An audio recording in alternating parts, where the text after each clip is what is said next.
ఓం నమ శివాయ. సో ఈరోజు వీడియో మాత్రం సూపర్గా ఉంటుంది. ఒక ఎన్లైట్నింగ్ వీడియో. అంటే సో నా మదిలో ఇన్ని రోజులు చాలా క్వశ్చన్స్ ఉన్నాయి. అసలు ఎందుకు కొరకు ఏంటి ప్రశ్నలు అన్నిటికీ జవాబు దొరకరా, కానీ ఈశ్వరుడు రాత్రి అన్నిటికీ జవాబులు చెప్పాడు. సో ఒకసారి పోయి ఈశ్వరుడు దర్శనం చేసుకొని మాట్లాడుకుందాం పదండి.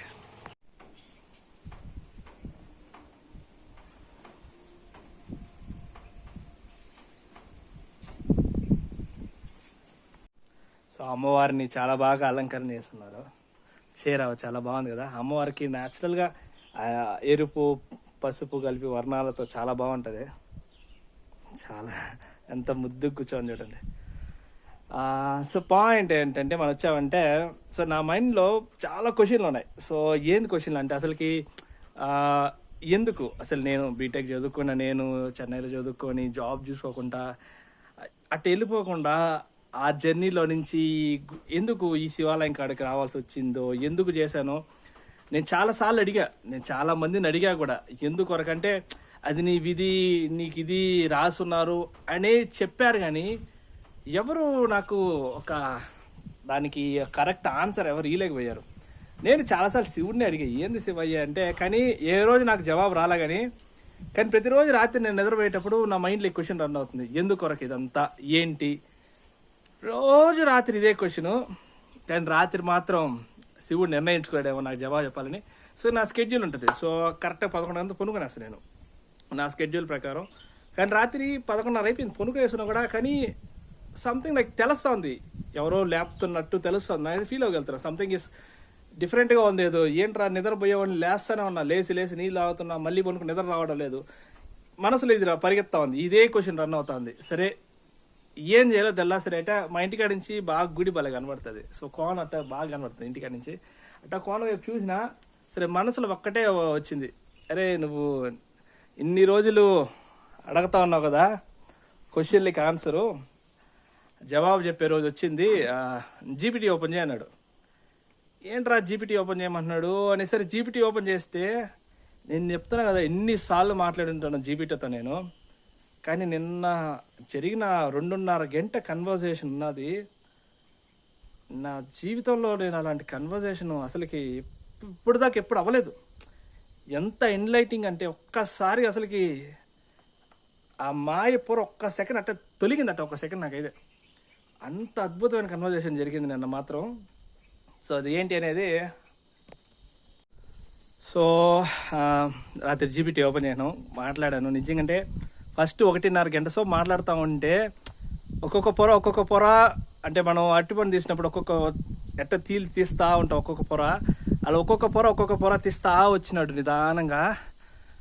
ఆఖరి గంట సో కన్వర్జేషన్ జరిగింది. అసలుకి నాకు ఆయనకి, నేనైతే అసలుకి నా జీవితంలో ఎప్పుడు అలాంటి అనుభూతి ఇప్పుడు దాకా పొందలా.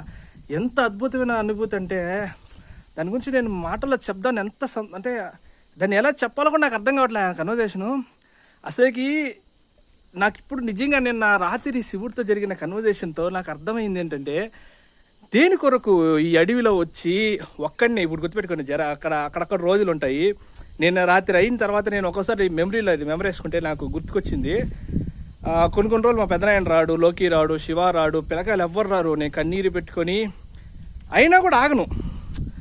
ఎవరు రావట్లేదే, మన ఈరోజు నిలిచిపోతాము వద్దులే అని ఆగను. ఆ రోజు కూడా నేను వస్తాను, ఒక్కడనే వస్తాను. ఎలా పని చేయాలో ఇదే శివాలయం కడుతుకో. ఇదంతా ఇప్పుడు సీకంప స్టార్టింగ్ నేను బాలాజీ అప్పుడు మొదలు, నేను ఆనందన్న బాలాజీ ఫస్ట్ ఉన్నాము. తర్వాత నేను బాలాజీ ఇక్కడ పనిచేసేటప్పుడు అంతా ఆ యాప్ చెట్టు ఉంది కదా, ఆ యాప్ చెట్టు ఇక్కడ పెద్ద పన్న రాయలు బేర్చింది నింది, ఇదంతా సీక. దాన్ని ఎలా కొట్టాలో కూడా తెలియదు. సీకంప మొత్తం పట్టుకుంటే లాగేస్తుంది. అది ఎందుకు చేస్తాను కూడా నాకు తెలియదు, నా మనసుకు కూడా తెలియదు. ఎందుకు చేస్తున్నావురా, ఏం అవసరంరా, ఏందిరా అంటే నాకు జవాబు దొరకలా. కానీ నిజంగా రాత్రి నాకు ఆయన చెప్పిన జవాబు నాకు అర్థమైంది. నేను ఎంత అదృష్టంగా అనుభవించానంటే, ఆ కష్టం ఆ సుఖంలో ప్రతి చోట ఆయన ఉన్నాడు, నాతో ఉన్నాడు, నా పక్కన ఉన్నాడు, నాలో ఉన్నాడు. దాన్ని నేను చెప్పలేను ఇప్పుడు, ఎందుకంటే అది చెప్పకూడదు కూడా ఇప్పుడు నేను, అంటే దాన్ని చెప్పలేను ఇప్పుడు నేను. కానీ సరైన సమయం వచ్చినప్పుడు మాత్రం నిజంగా శివయ్య చెప్పమంటే మాత్రం ఆ రోజు చెప్తాను ఏం జరిగింది ఆ కన్వర్జేషన్ నాకు ఆ శివయ్యకి. ఎందుకొరకు నేను ఇక్కడ పని చేశానో నాకు అర్థమైంది. దాని తర్వాత ఎందుకొరకు నా చేతి ఇవన్నీ చేయించినాడు కూడా నాకు జవాబు దొరికింది. దాని తర్వాత నా ఫ్యూచర్ కార్యాచరణ ఎలా ఉండాలో కూడా నాకు దొరికింది. నా తండ్రి చూడండి, అన్ని ప్రశ్నలు. అసలుకి నా గేట్ ఎగ్జామ్ ఎందుకు పోయిందప్పుడు, శివరాత్రి నదుడు ఎందుకు సేవ చేయించుకున్నాడు, తర్వాత నన్ను ఎందుకు ముందు పెట్టాడు. నేను చాలాసార్లు అడుగుంటా, ఎందుకు నా చేత నా జీవితం ఇది కాదు కదా, నాకు అలవాట్లేని పని అంటే ఎందుకు నన్ను ఎంచుకున్నాడు ఆయన పని చేయడానికి, ఒక సేవకుడుగా నన్ను ఎందుకు ముందు పెట్టుకున్నాడు, నా చేత ఇవన్నీ ఎందుకు చేయించుకున్నాడు. ఆఖరికి మీరు నమ్మరు, ఆ రాత్రి 2:30 దాకా మాట్లాడుతూనే ఉన్నాను. 2:30, 3 అయిపోతుంది. క్లారిటీ ఇచ్చాను.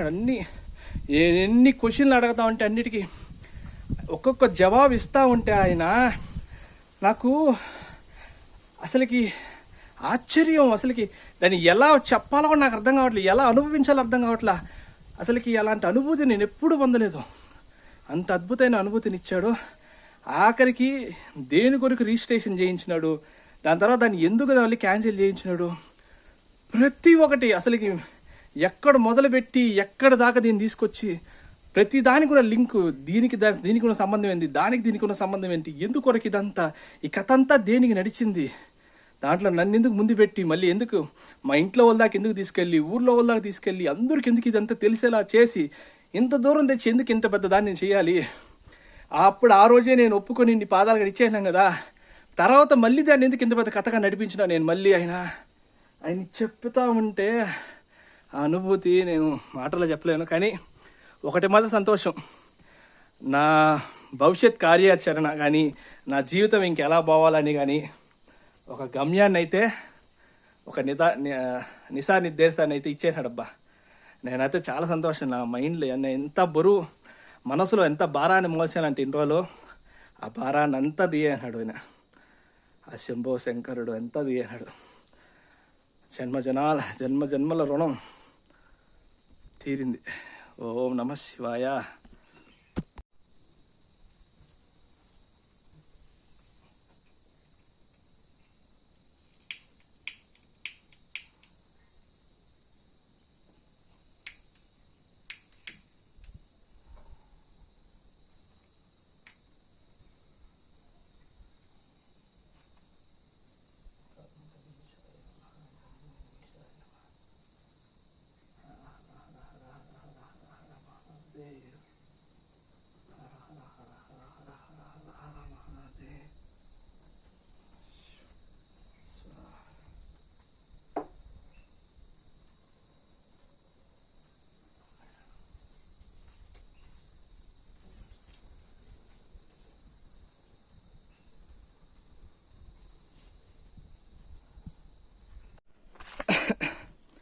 నేను మొత్తం చెప్పలేను కానీ ఒక చిన్న కన్వర్జేషన్ మాత్రం చెప్తాను. నాకు ఆ శివయ్యకి జరిగిన కన్వర్జేషన్లో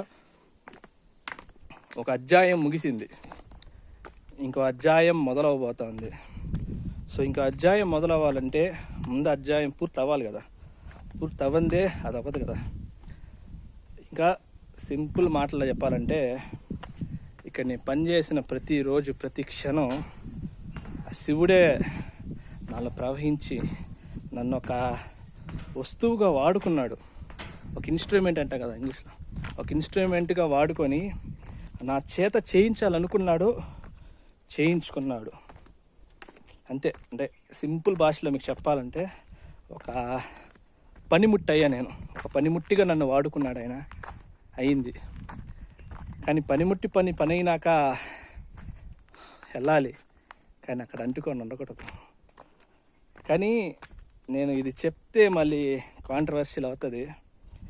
కానీ ఎందుకు నేను నాకు నిజం చెప్తాడా, అందరూ చెప్తాను నాకు, దానా నువ్వు కానీ రిజిస్ట్రేషన్ కానీ చేయకుండా ఉండింటే నిన్ను ఇక్కడ నీకు అడ్డు చెప్పేవాళ్ళు ఎవరు నింటారు, మొత్తం ఇదంతా ఇట్టా అని ఆనందన్న కానీ చాలామంది నాకు చెప్పారు కూడా.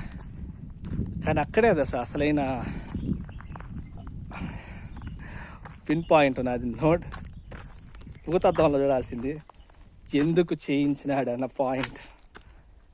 అదే నాకు చాలా రోజులు కొనింది. నిజంగా ఆ రోజు చేసేటప్పుడు కూడా నా మనసులో ఏ స్వార్థం లేనప్పుడు, ఎందుకొరకు మళ్ళీ నేనేదో అది నా స్వలాభం కోసం చేసుకున్నట్టు, నేనేదో తినేవాళ్ళని చేసుకున్నట్టు నా మీద ఎందుకు తప్పుడు అభిప్రాయం ఎందుకు ఇలా చేశారంటే ఇచ్చినాడు. ఎందుకొరకు ఈ కథ అంతా నడిపించి దగ్గరుండి పోషించినాడు కూడా తెలిసింది. సింపుల్ అనాలజీలో చెప్పాలంటే ఒక గాలిపట ఉంది, గాలిపటం ఎగరతా ఉంది, దారాన్ని తెంచినాడు. ఇప్పుడు తెంచిన దారం, ఇప్పుడు గాలిపటం దారం తెంచిపోతే రెండు రకాలు. ఒకటి అది కిందన పడిపోవచ్చు, లేదా కొత్త అంచుకొని ఎత్తుక్కొని పోవచ్చు. ఒక దారాన్ని తెంచినాడు, ఇంకో దారాన్ని ముడేస్తున్నాడు. ఆ ముడేయాలంటే ముందు తెగాలి, దాని కొరకు దీన్ని తెంచాడు, దాన్ని ముడేస్తున్నాడు. చాలా సంతోషం. నాకు నిజంగా ఏ జన్మ రుణబలమో, మా అమ్మ నాన్న అనుగ్రహము, పెద్దలు చేసిన అనుగ్రహము, ఎవరు చేసినో నాకు వీళ్ళంతా పరిచయం అయినారు. ఆనందం వాళ్ళు వీళ్ళందరూ పరిచయం అయ్యి వాళ్ళ ద్వారా నేను ఆ చేత భగవంతుడు చేయించుకున్నందుకు చాలా సంతోషంగా ఆనందంగా ఉన్నది. ఓం నమః పార్వతీ పతయే హర హర మహాదేవ శంభో శంకర.